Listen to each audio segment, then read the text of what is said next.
And in this final video of the introduction, we want to look at direction fields, and then we will take a look at linearity.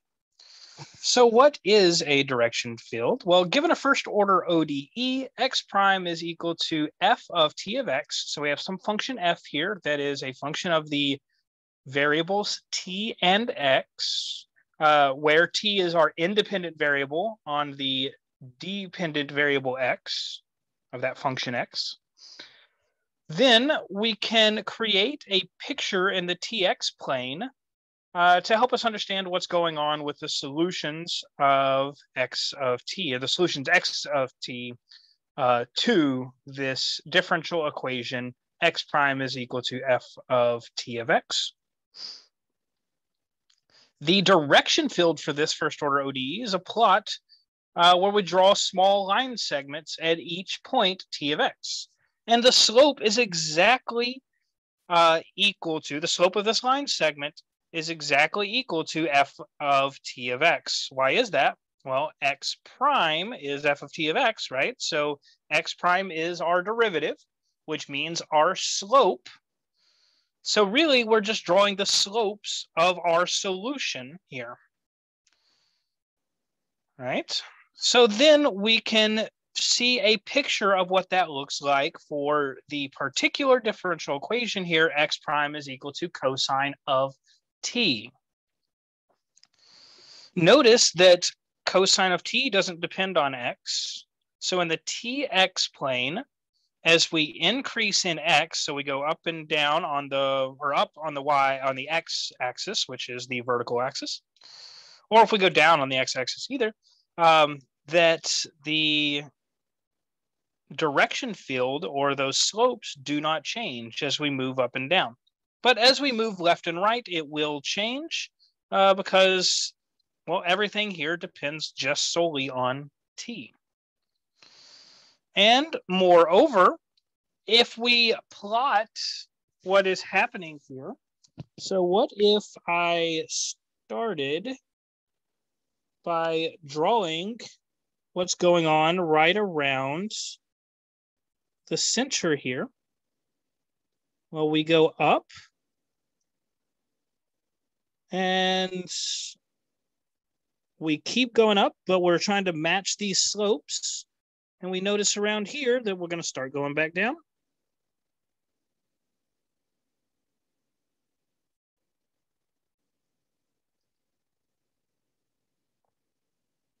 And we see that we can follow this picture here.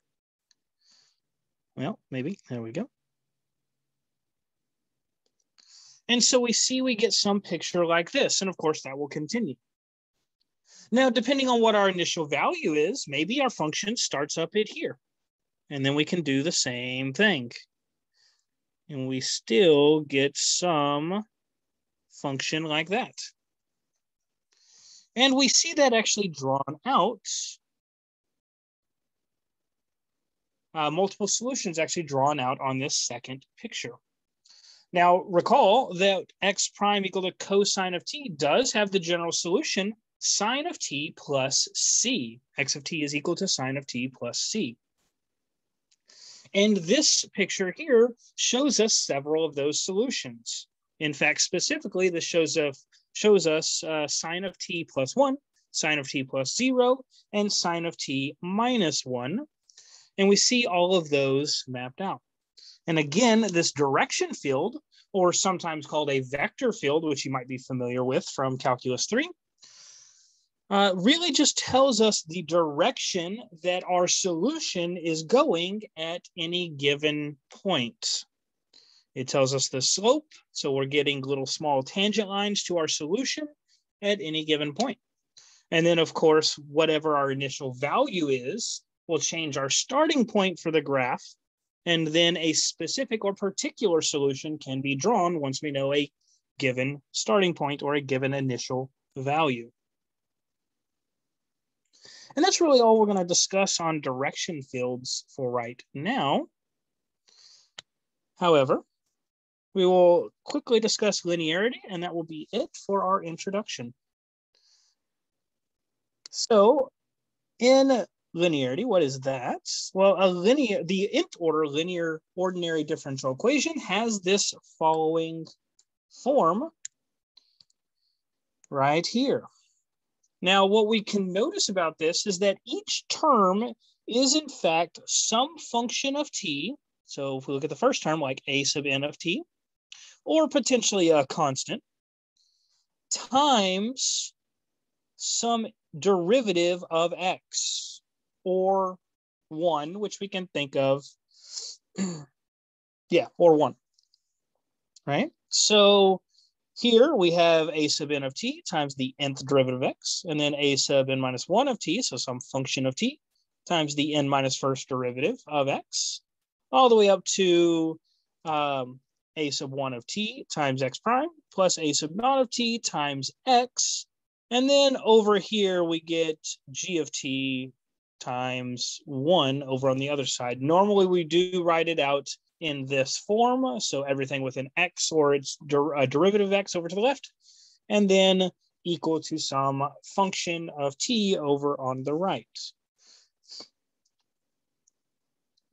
Then we have some examples here. If we wanted a first order linear ordinary differential equation, then it will look like this. And a second order linear differential equation will look like this. Now notice, what do we actually mean by all of this? Well, for it to be linear, it is linear on the x's or the derivatives of x. So the functions of t can be whatever they want, but with the x, it has to just be x or x prime or x double prime. We can't do anything else to the x. We can't square root the x. We can't divide by the x. We can't take the cosine of an x or the tangent of an x. Anything like that will make it nonlinear in x. So let's look at a couple of examples here. And we see that arc sine t cubed times the third derivative of x with respect to t plus 1 over t times dx dt, so the first derivative of x with respect to t, minus 5 root tx is equal to t e to the t squared. Well, notice that we have a function of t here times x triple prime. Okay, so far that is linear on x, because even though this term is nonlinear, that's okay because it's nonlinear with t, and that's fine. We want linear with our x's.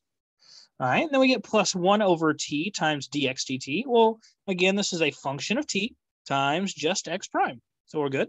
Minus 5 root tx, and notice that the square root ends before the x, so it's just 5 square root of t, and which is a function of t, and then times just our x, and is equal to some function of t over on the right. So that actually exactly fits a third order linear differential equation. B is nonlinear. And why is that? Well, we divide by x here. So in this equation here, we are dividing by x. So that is nonlinear.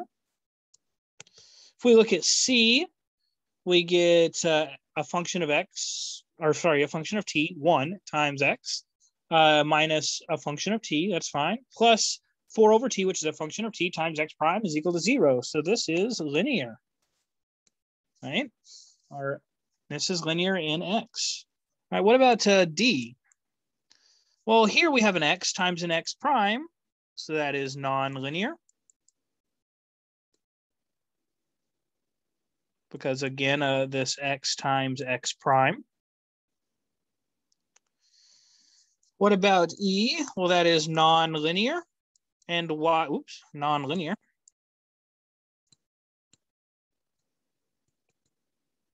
And why is that? Well, that's because the sine of x term. And then finally, F is nonlinear as well because of the x squared term, right? Square x, that makes it nonlinear. And that is it for this introduction.